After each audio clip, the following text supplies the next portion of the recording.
When playing chess, the outcome of the game is usually determined in the early stages by the positions that are built up by each player even before the first pawn falls. These moves may seem innocuous to the untrained eye, but an experienced player can read the threats which grow and develop in each stage and can see the traps which are being laid. Right now, the nations of the world are organizing and positioning themselves financially, diplomatically, and militarily for a struggle which will alter the global power structure irrevocably. It would be impossible to understand the economic collapse which is slowly unfolding and the great war which will almost certainly follow without taking into account the stakes of this global chess game. The true root of power in the modern world lies in the creation and control of money. In the United States, as in most countries, the power to coin money has fallen into the hands of a handful of powerful banking cartels. Given enough time, financial power always translates into political power. This concept can be summed up by the infamous words of Mayor Rothschild, who said, "Give me control of a nation's money supply, and I care not who makes its laws." The current dollar-dominated monetary structure is nearing the end of its lifespan, and the powers that be have known this for some time now. When the dollar falls, a replacement world reserve currency will be presented. Already there is open talk of using IMF special drawing rights for this purpose. However, there are several key countries, particularly China and Russia, who will not accept Western control of any such replacement. This will be the true cause of World War III. There will be other justifications given, or even apparent attacks on our own soil.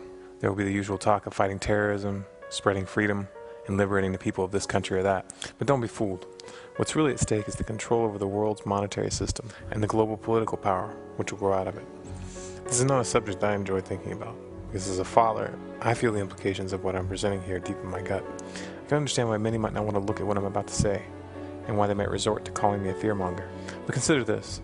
If someone sees a hurricane approaching and does not tell you about it, are they really helping you? I want you to look at this, because how you react to these events will shape the future for generations to come.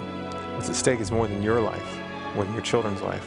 What's at stake is, in fact, an entire era of human history. The primary psychological tool used to herd the masses in the modern age is the Hegelian dialectic, or in layman's terms, problem, reaction, solution. A problem is created or allowed to develop intentionally, the population reacts, demanding a solution, and then those who created the problem present a solution to the problem, quite often a solution that gives more power to the very groups that caused the problem in the first place. It's important to understand that World War III is not going to be an accident. It will not be an unfortunate chain of events that the United States struggles to avoid. It is in fact a goal, a specific objective that must be reached to force a cultural shift that the population would otherwise never accept. It's only from this context that the events unfolding in the world right now make any sense at all. China and Russia see this coming. Korea and Iran see this coming.